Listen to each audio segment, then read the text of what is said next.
नमस्कार साथियों, स्वागत है आपका एक बार फिर से हमारे YouTube चैनल मिशन स्टडी पर। साथियों, आज के इस नई वीडियो में हम बात करेंगे हिंदी व्याकरण के टॉपिक संधि की। साथियों, आज हम जानेंगे संधि की सामान्य जानकारी व संधि के भेद कितने हैं। आइए साथियों, बिना किसी देरी के वीडियो शुरू करते हैं। साथियों, सबसे पहले हम बात करते हैं संधि क्या है।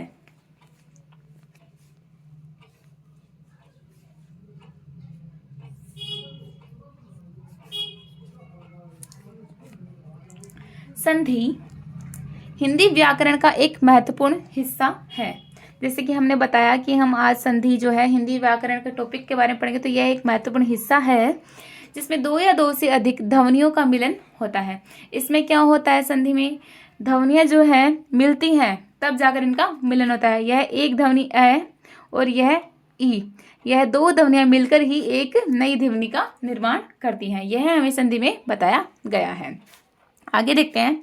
यह शब्दों के अंत और शुरुआत में होने वाले परिवर्तन को दर्शाता है।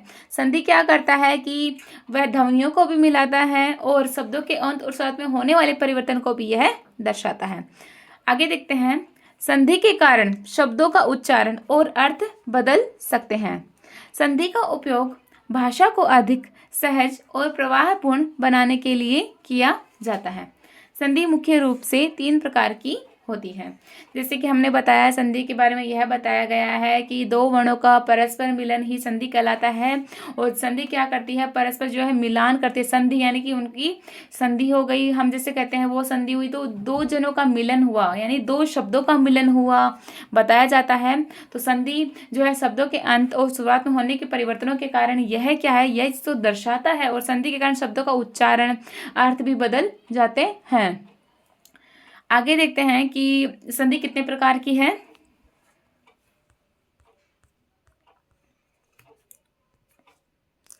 सबसे पहले हम बात करेंगे संधि के पहले भेद यानी कि स्वर संधि की। हमें बताया गया है कि संधि 3 प्रकार की होती है। तो आगे देखते हैं स्वर संधि, जिसे हम वोवल संधि भी कहते हैं। आगे देखते हैं। जब दो स्वर मिलते हैं तो उच्चारण में परिवर्तन होता है।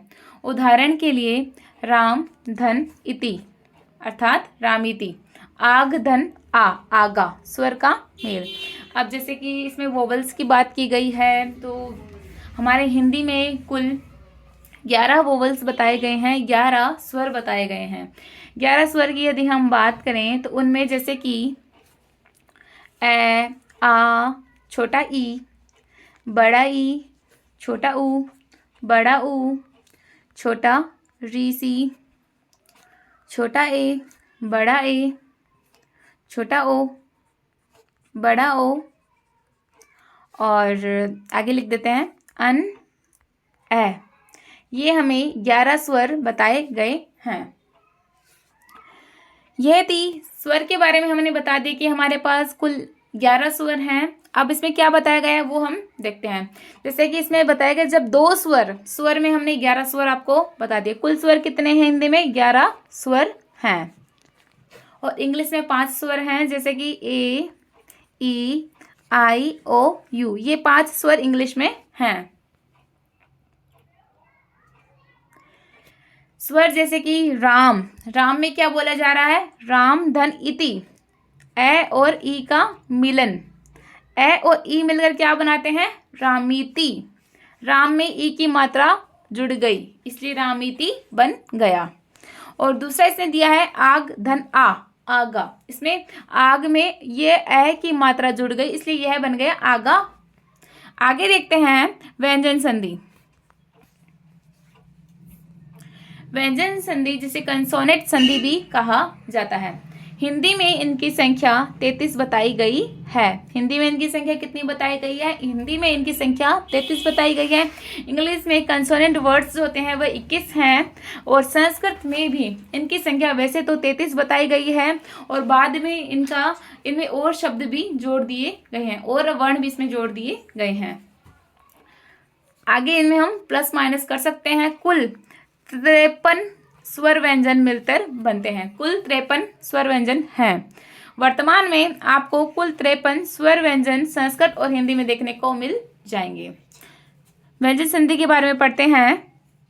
कंसोनेंट संधि, जब दो व्यंजन मिलते हैं तो उनका उच्चारण बदलता है। उदाहरण के लिए अब व्यंजन इसमें जैसे कि क वर्ग हो गया, च वर्ग, ट वर्ग हो गया, जिसमें क वर्ग में पूरे क के, च वर्ग, ट वर्ग, त वर्ग हो गया, और प वर्ग हो गया, य वर्ग हो गया, फिर ऊष्म वर्ण और अंतस्थ वर्ण हो गए। इस तरह से बहुत सारे वो अलग अलग निकलते हैं। इनके बारे में हम अगली वीडियो में चर्चा करेंगे। सबसे पहले हम व्यंजन संधि की बात करते हैं, तो हम व्यंजन संधि में देख लेते हैं। कंसोनेंट संधि में जब दो व्यंजन मिलते हैं तो उनका उच्चारण बदलता है। अब व्यंजन में जैसे क धन श, कश, इसमें यह क जो है यह श में ही मिल गया।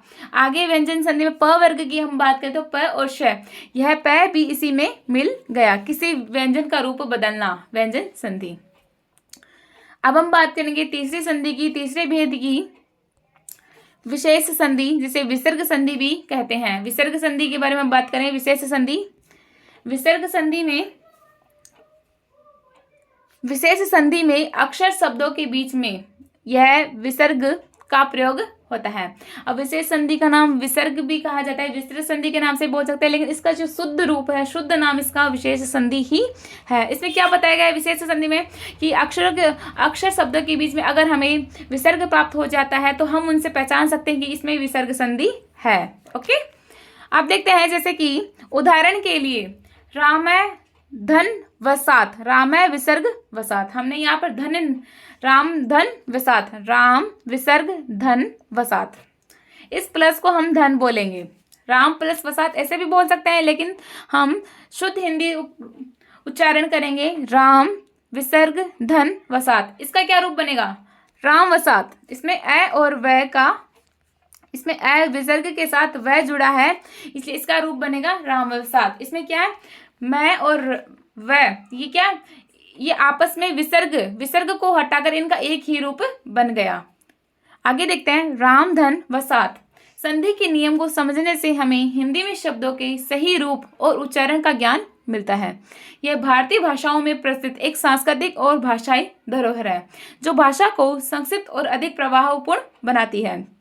इसी के साथ आज का हमारा वीडियो कंप्लीट होता है। Thanks for watching and keep supporting. मिलते हैं अगले वीडियो में।